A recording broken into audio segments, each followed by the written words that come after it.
प्रस्तावना पाक खाड़ी में मत्स्य विवाद एक सतत चुनौती। भारत और श्रीलंका के बीच मत्स्य विवाद एक दीर्घकालिक और जटिल मुद्दा है। यह विवाद पाक खाड़ी, भारत और श्रीलंका के बीच एक संकीर्ण जलमार्ग में मछली पकड़ने के अधिकारों को लेकर है।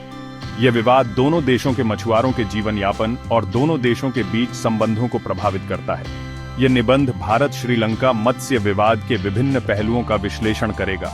इसमें समुद्री सीमाओं, मछली पकड़ने के तरीकों, पर्यावरणीय चिंताओं, गिरफ्तारी और प्रस्तावित समाधानों पर चर्चा की जाएगी। समुद्री सीमाएं और उल्लंघन, IMBL और UNCLOS का संदर्भ। 1974 और 1976 के समझौतों ने भारत और श्रीलंका के बीच अंतर्राष्ट्रीय समुद्री सीमा रेखा IMBL स्थापित की। यह रेखा दोनों देशों के बीच समुद्री क्षेत्रों को विभाजित करती है और मछली पकड़ने के अधिकारों को नियंत्रित करती है। यह समझौता संयुक्त राष्ट्र समुद्री कानून संधि UNCLOS के अनुरूप है, जो समुद्री क्षेत्रों और संसाधनों के उपयोग के बारे में अंतर्राष्ट्रीय कानून को परिभाषित करता है। हालांकि IMBL के बावजूद भारतीय मछुआरे अक्सर अनजाने में या जानबूझकर श्रीलंकाई जल में प्रवेश कर जाते हैं, जिससे गिरफ्तारी और तनाव पैदा होता है। कच्चातीवू विवाद का केंद्र बिंदु। कच्चातीवू पाक जलड मरुमध्य में स्थित एक छोटा सा निर्जन द्वीप इस विवाद में एक और जटिलता जोड़ता है। 1974 में यह द्वीप श्रीलंका को सौंप दिया गया था। हालांकि इस समझौते ने इस द्वीप पर श्रीलंका की संप्रभुता को मान्यता दी, लेकिन मछली पकड़ने के अधिकारों को स्पष्ट रूप से परिभाषित नहीं किया गया, जिससे विवाद बना रहा। कच्चातीवू के आसपास समृद्ध मछली पकड़ने के मैदान इसे दोनों देशों के मछुआरों के लिए आकर्षण का केंद्र बनाते हैं, जिससे तनाव और बढ़ जाता है। मछली पकड़ने के तरीके और पर्यावरणीय चिंताएं तनाव का एक स्रोत। श्रीलंकाई अधिकारी भारतीय मछुआरों पर अपने जल में विनाशकारी मछली पकड़ने के तरीकों, विशेष रूप से नीचे की ओर जाल खींचने, बॉटम ट्रॉलिंग का उपयोग करने का आरोप लगाते हैं।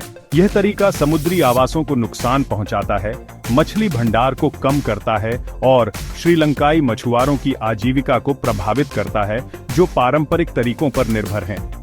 भारत ने भी बॉटम ट्रॉलिंग पर प्रतिबंध लगा दिया है, लेकिन इसका कार्यान्वयन एक चुनौती बनी हुई है। गिरफ्तारी और कूटनीतिक तनाव, श्रीलंकाई कार्रवाई और भारतीय प्रतिक्रिया। श्रीलंकाई नौसेना द्वारा भारतीय मछुआरों की गिरफ्तारी, उनकी नावों को जब्त करना या नष्ट करना और भारी जुर्माना लगाना इस विवाद का एक नियमित और विवादास्पद पहलू है। यह कार्रवाई दोनों देशों के बीच कूटनीतिक तनाव का कारण बनती है और गिरफ्तार मछुआरों और उनके परिवारों के लिए कठिनाइयां पैदा करती है।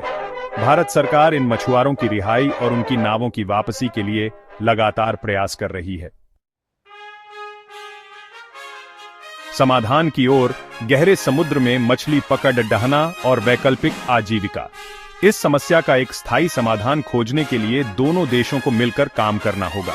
भारतीय मछुआरों को गहरे समुद्र में मछली पकड़ने के लिए प्रोत्साहित करना, जहां मछली भंडार अधिक प्रचुर मात्रा में है, एक महत्वपूर्ण कदम है।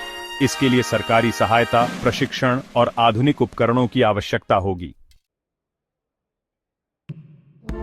सहयोग और संयुक्त प्रबंधन एक टिकाऊ भविष्य के लिए। भारत और श्रीलंका को मछली पकड़ने के संसाधनों के संयुक्त प्रबंधन के लिए एक रूपरेखा विकसित करनी चाहिए। इसमें एक संयुक्त आयोग की स्थापना, मछली पकड़ने के कोटा पर सहमति और विवादों के शांतिपूर्ण समाधान के लिए तंत्र शामिल हो सकते हैं। एक मजबूत निगरानी और प्रवर्तन तंत्र भी आवश्यक है। धार्मिक और सांस्कृतिक पहलू, सद्भाव को बढ़ावा देना। कच्चातीवू द्वीप का धार्मिक महत्व है, जहां दोनों देशों के लोग धार्मिक त्योहारों के लिए जाते हैं। इस साझा विरासत को पहचानना और दोनों देशों के मछुआर समुदायों के बीच बातचीत और सांस्कृतिक आदान प्रदान को बढ़ावा देना सद्भाव और समझ को बढ़ावा दे सकता है। निष्कर्ष, एक व्यावहारिक और मानवीय दृष्टिकोण। भारत श्रीलंका मत्स्य विवाद एक जटिल मुद्दा है, जिसके लिए व्यावहारिक और मानवीय दृष्टिकोण की आवश्यकता है। दोनों देशों को अपने मतभेदों को बातचीत और कूटनीति के माध्यम से सुलझाने के लिए प्रतिबद्ध होना चाहिए। स्थायी समाधान खोजने के लिए समुद्री संसाधनों के संरक्षण, मछुआर समुदायों की आजीविका की रक्षा और दोनों देशों के बीच सौहार्दपूर्ण संबंधों को बढ़ावा देने के बीच एक नाजुक संतुलन की आवश्यकता है।